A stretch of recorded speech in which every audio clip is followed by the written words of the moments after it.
The console history of Nintendo. Before they started making consoles, they started off as a simple playing card company in 1889 and spent the next 70 plus years sending cards and delivering across Japan. In 1977, they decided to make the Color Game TV, and it was quite simply a Pong console.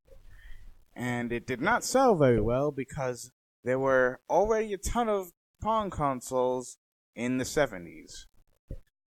Afterwards, creator Gunpei Yokoi was able to create the Game & Watch system of handhelds, which shocked everybody by selling very well, and it lasted from 1980 to 1991.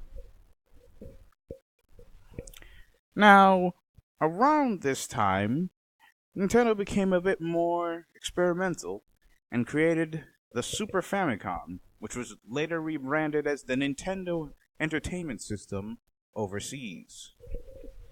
And this new, bold system blew the minds of everybody, especially due to the video game crash in 1983, lingering for the next 2 years.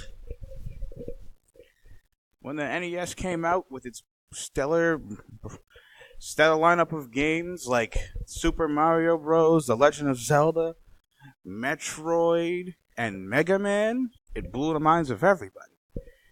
And then 4 years later, they created the Game Boy, which was essentially just playing NES games on the go, which then led the path toward other console manufacturers trying their best to make portable game consoles, and most of the time failing. Then, in 1991, the Super Nintendo Entertainment System was released, and it took the NES and then made it super, as the name implies. With the new FX chip allowing for 3D gameplay and graphics, and another stellar lineup of games like Super Mario World, A Link to the Past, Super Metroid, and everything else super, it made everybody lose their minds. Unfortunately, after all that good word, Nintendo also decided to release the Virtual Boy in 1995. Pegged as a portable system, this console failed spectacularly due to it not really working as advertised, trying to use a virtual reality, but instead was just poorly made 3D. You overused the red and black and had a very lacking lineup of games.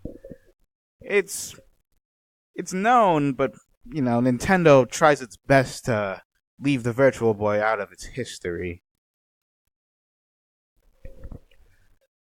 Well, later in 1996, the Nintendo 64 was released to much avail, with new 3D graphics on practically all its games and new franchises coming out like Banjo-Kazooie, Mario Party, Super Mario 64. Everybody seemed to like it. Although, its sales didn't quite match up to the new PlayStation and its fancy CD-ROM technology, which Nintendo refused to employ. But after the N64's reign had ended, Nintendo decided to just fully embrace all of its quirky Japanese tendencies. With the first one of these cases being the Nintendo GameCube. Although the GameCube's lineup of games was incredible with many notable titles, it didn't sell quite as well due to its very lackluster form of CD-ROM technology, and it did not sell well in comparison to Microsoft's new Xbox console and the PlayStation 2. But Nintendo being Nintendo, they decided to just keep their quirkiness train rolling with the Nintendo DS, having two interacting screens. This blew everyone's minds back in 2004 and was able to make a very successful lineup of continuing DS consoles that appealed to both casual and hardcore gamers alike. But the pinnacle of all the quirkiness was the Nintendo Wii. It decided to just throw out traditional controls and say, what if you can really feel like you were doing everything? And then motion controls became a mainstay in consoles for the next few years.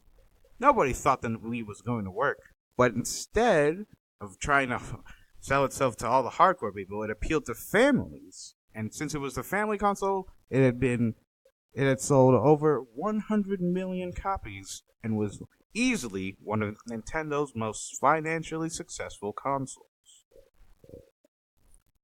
But, unfortunately, the quirkiness had gone quite a bit too far around 2012, with the Nintendo 3DS trying its best to sell the idea of hands-free 3D technology. Although it did sell moderately well in comparison to the regular DS, the majority of people had completely ignored the 3D aspect and just enjoyed all the games. The Wii U did not have such luck. Due to confusing branding, a lack of compelling games, and a very clunky gamepad interface, the Wii U could not sell as well as its older sibling. And it just tried too many weird ideas that just didn't seem to pay off. And thus, Nintendo was on a losing streak for several years after that. But, due to their experience with the Wii U, they were able to balance out more of the quirkiness of their consoles, resulting in the Nintendo Switch. After years of releasing handhelds and home consoles, they decided to merge the two and have the Switch's main gimmick being that it could switch between being a handheld and a home console. And it also had a veritable lineup of amazing games that continue to release on the Switch even to this very day. And the whole prospect of a handheld and a home console makes it very appealing for older games to be ported to it, so people of all age ranges are able to enjoy the Switch. Now, it's true. Nintendo's consoles are very, very peculiar in how they were created and what mindsets were used to create them. But it's very, very apparent that Nintendo will always stand out as unique.